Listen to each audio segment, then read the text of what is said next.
இந்திய வரலாற்றிலேயே முதன்முறையாக ஒருவருக்கு கருணை கொலை பண்ணுறதுக்கு அனுமதி வழங்கியுள்ளது உச்சநீதிமன்றம். உத்தரப்பிரதேசத்தை சேர்ந்த ஹரிஸ் ராணா 2013 மாடியிலேருந்து கீழே விழுந்து தலையில் பலத்த காயமடைஞ்சிட்டார்.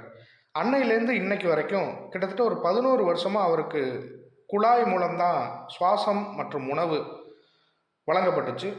ஒரு உயிருள்ள பிணமாக தான் அவர் வாழ்ந்து வந்தார். இந்த நிலையில் அவங்க பெற்றோர்கள் தங்கள் மகனை கருணை கொலை பண்ணணும் அப்படிங்கிற மாதிரி நீதிமன்றத்தை அணுகுனாங்க. இந்த நிலையில் நீதிபதி என்ன தீர்ப்பு கொடுத்தாரு அப்படின்னா, அந்த நீதிபதி பேர் பர்திவாலா. இந்த வழக்கில் தீர்ப்பு எப்படி சொல்கிறதுன்னே தெரியல. நாங்களும் மனிதர்கள் தான், ஒருவரோட மரணத்தை எப்படி எங்களால் தீர்மானிக்க முடியும் அப்படின்ட்டு தழுதழுத்த குரலில் கிட்டத்தட்ட அழுகவே ஆரம்பிச்சிட்டாரு. அதாவது கடைசியாக என்ன சொன்னார் அப்படின்னா, பேசிவ் யூத்தனேசியா அப்படிங்கிற ஒரு உயிர் காக்கும் கருவிகளை அகற்றிட்டு அவரை இயற்கையாக மரணம் அடைகிறதுக்கு நீதிமன்றம் அனுமதி அளித்துள்ளது.